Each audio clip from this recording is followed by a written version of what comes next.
नमस्कार दोस्तों।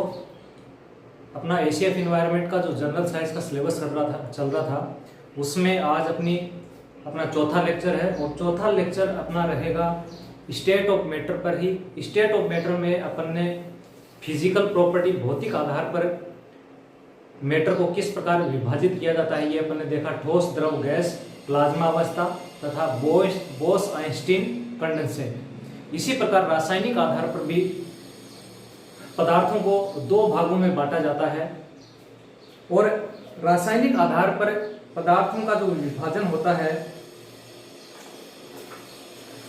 उसमें पदार्थ जो है उसको रासायनिक आधार पर शुद्ध पदार्थ और मिश्रण दो भागों में इसको बांटा जाता है। कार्बनिक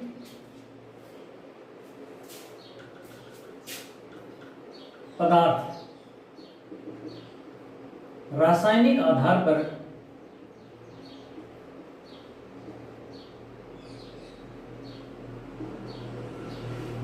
वर्गीकरण। रासायनिक आधार पर पदार्थ को दो भागों में बांटते हैं, शुद्ध पदार्थ और दूसरा है मिश्रण। शुद्ध पदार्थ और दूसरा क्या है? मिश्रण। शुद्ध पदार्थ को फिर दो भागों में बांटते हैं, तत्व और यौगिक। तत्व व यौगिक। मिश्रण को दो भागों में बांटा जाता है, समांग मिश्रण और विषमांग मिश्रण। समांग मिश्रण और दूसरा है विषमांग मिश्रण। तत्व जो है इनको तीन भागों में बांटा जाता है, धातु, अधातु और तीसरा है उपधातु। धातु, अधातु और उपधातु। यौगिक को दो भागों में बांटा जाता है,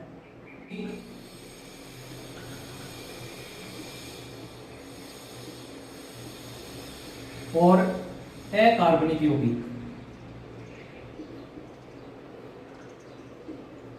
कार्बनिक यौगिक तथा अकार्बनिक यौगिक। इस प्रकार पदार्थ को रासायनिक आधार पर दो भागों में बांटा जाता है, शुद्ध पदार्थ और मिश्रण। शुद्ध पदार्थ को दो भागों में तत्व और यौगिक। तत्व को तीन भागों में धातु, अधातु, उपधातु। यौगिक को दो भागों में कार्बनिक यौगिक, अकार्बनिक यौगिक। मिश्रण को दो भागों में समांग मिश्रण और विषमांग मिश्रण में बांटा जाता है। अब हम बात करेंगे शुद्ध पदार्थ की। शुद्ध पदार्थ क्या होते हैं?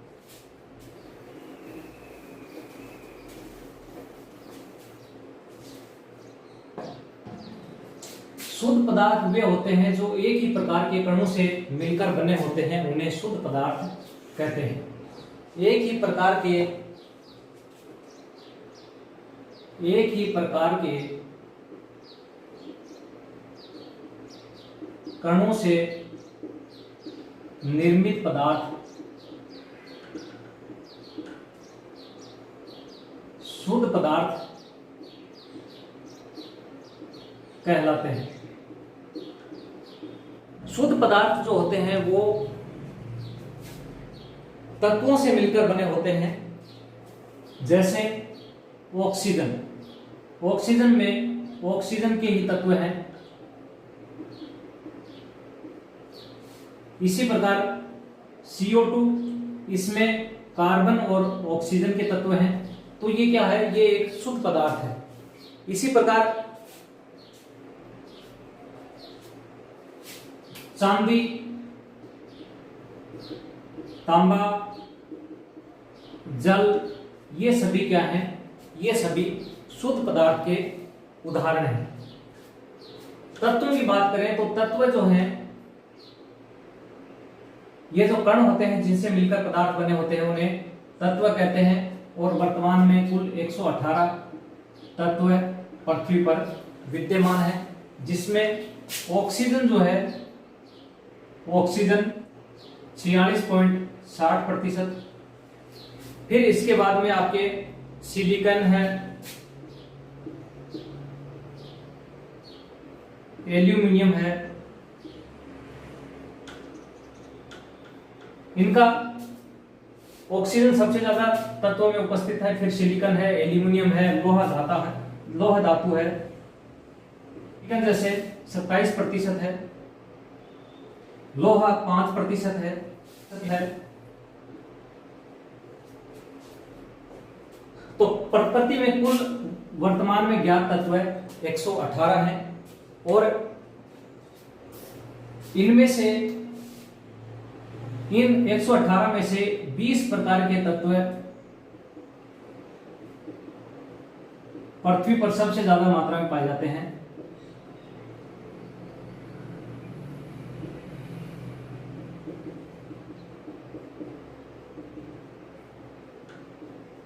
सबसे ज्यादा मात्रा में ये 20 प्रकार के तत्व पाए जाते हैं पृथ्वी पर।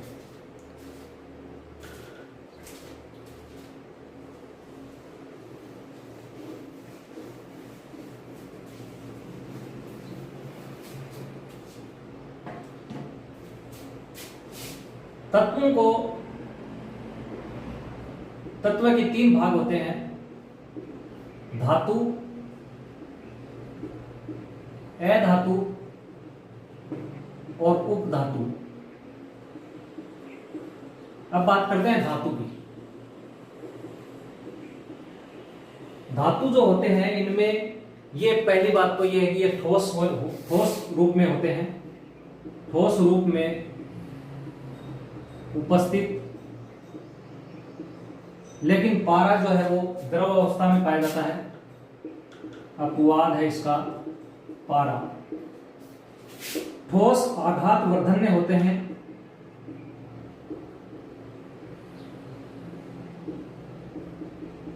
यानी ठोसों से चादर बनाई जा सकती है। ठोसों का जब पीटा जाता है गर्म करके तो चादर के रूप में परिवर्तित हो जाते हैं। ये विद्युत का चालन करते हैं, विद्युत का चालन करते हैं धातु। इनमें धात्विक चमक पाई जाती है, धात्विक चमक पाई जाती है।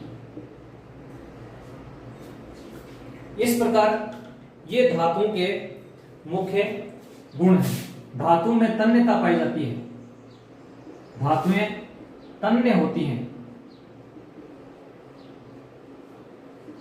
तन्य का मतलब है जब इनको खींचा जाता है तो ये तार के रूप में लंबा तार इनसे बनाया जा सकता है धातु से। दूसरा है धातु के उदाहरण, धातु जैसे चांदी, सोना, लोहा, ये सभी क्या है, धातु के उदाहरण हैं। तो धातुएं ठोस के रूप में उपस्थित हैं, आघात वर्धन्य होती हैं, चादर के रूप में परिवर्तित की जा सकती हैं जब इनको पीटते हैं, विद्युत का चालन करते हैं, यानी ये सुचालक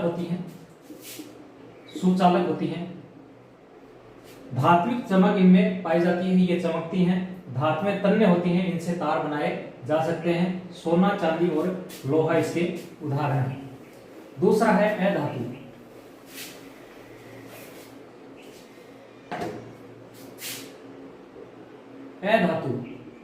अधातुएं जो होती हैं ये भंगुर होती हैं, यानी जब इनको पीटते हैं तो ये बिखर जाती हैं, इनमें चमक नहीं होती है।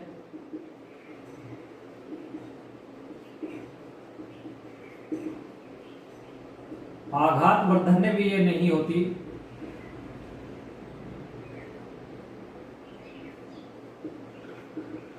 यानी इनको चादर के रूप में परिवर्तित नहीं किया जा सकता, तन्यता नहीं पाई जाती।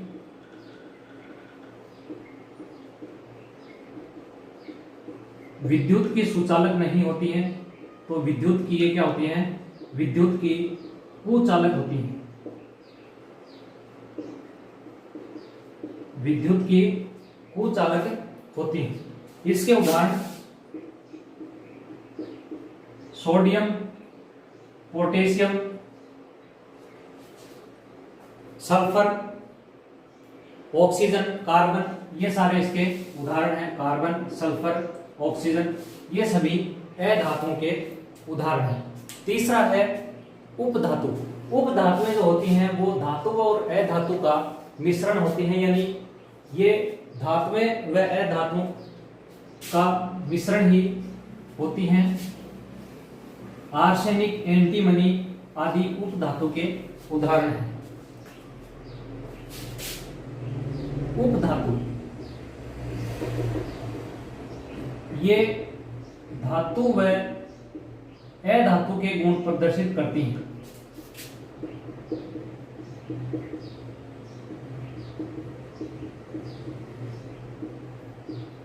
धातु व अधातु के गुण ये प्रदर्शित करते हैं। इनके उदाहरण हैं आर्सेनिक, एंटीमनी, ये इसके उदाहरण हैं। सिलिकॉन भी इसी का उदाहरण है। सिलिकॉन। तो ये है तत्वों के धातु, अधातु और उपधातु। अब बात करते हैं आपके यौगिक की।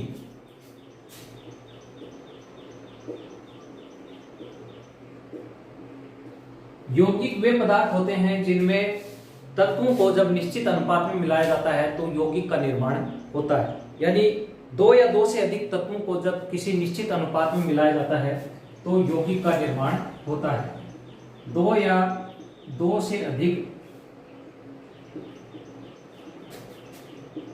तत्वों को जब निश्चित अनुपात में मिलाया जाता है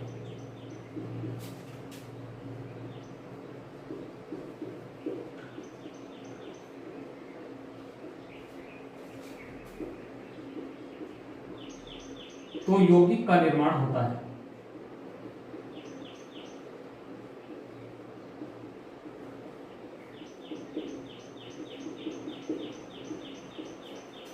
जैसे H2O, इसमें जल जो होगा उसमें हमेशा हाइड्रोजन और ऑक्सीजन के मध्य 2:1 का अनुपात पाया जाता है, H2O।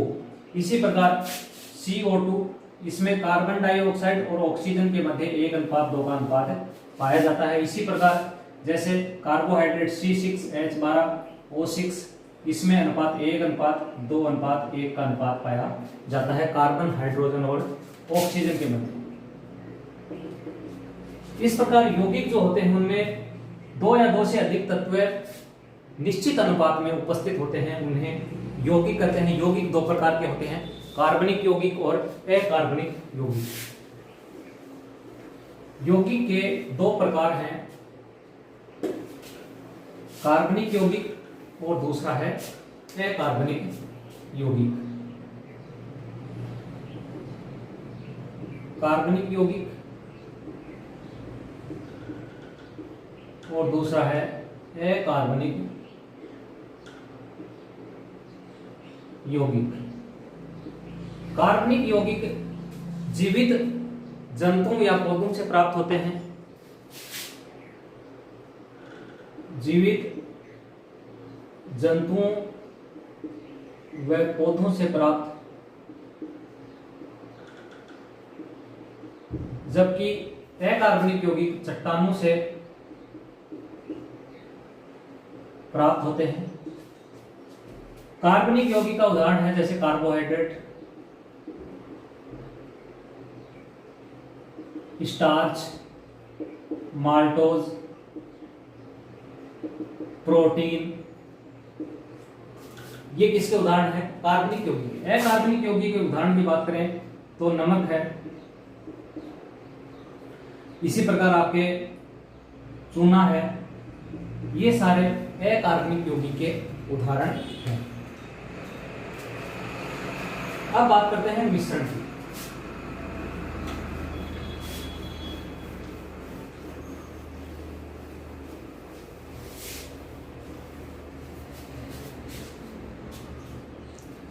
मिश्रण जब दो या दो से अधिक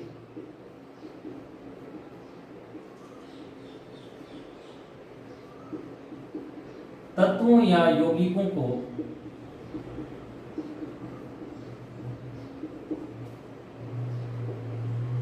अनिश्चित अनुपात में मिलाया जाता है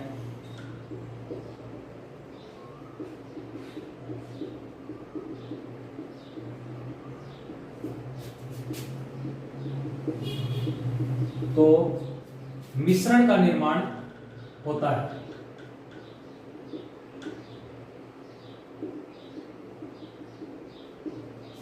किसका निर्माण होता है? मिश्रण का निर्माण होता है। मिश्रण में तत्व जो होते हैं वो अनिश्चित अनुपात में उपस्थित होते हैं। मिश्रण दो प्रकार के होते हैं, सममांग मिश्रण और विषमांग मिश्रण। सममांग मिश्रण, सममांग मिश्रण, सममांग मिश्रण में दो तत्व या दो से अधिक तत्वों की जो अवस्था होती है वो भिन्न भिन्न प्रकार की होती है। दो या अधिक तत्वों या यौगिकों की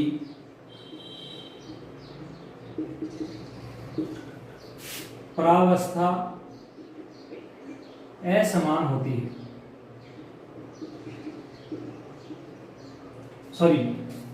प्रावस्था समान होती है। जैसे दूध प्लस पानी का मिश्रण, इसमें दोनों जो अवस्थाएं हैं वो दूध और पानी ये दोनों तरल अवस्था में है और मिश्रण जो बनता है वह क्या बनता है? तरल अवस्था में ही बनता है। इसी प्रकार जल व नमक का घोल,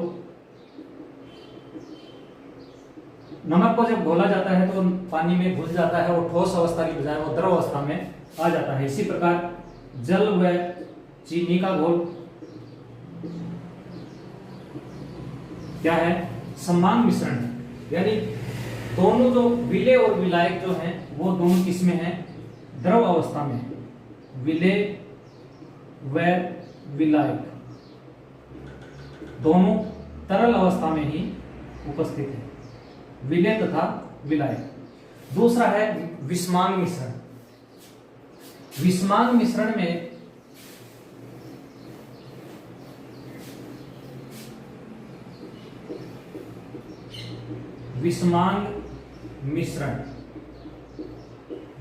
विषमांग मिश्रण में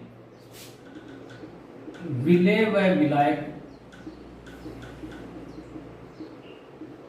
विभिन्न प्रावस्थाओं में होते हैं।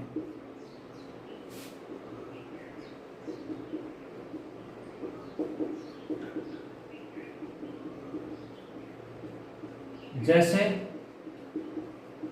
पानी में मिट्टी, इसमें पानी जो है वो तो क्या है? द्रव अवस्था में है या तरल है और मिट्टी हमेशा ठोस अवस्था में ही पाई जाती है। तो ये उदाहरण किसका है? विषमांग मिश्रण का उदाहरण है। इस प्रकार पदार्थों को रासायनिक आधार पर और भौतिक आधार पर दो भागों में बांटा जाता है। तो ये है आपके पदार्थ की अवस्थाएं। बहुत बहुत धन्यवाद।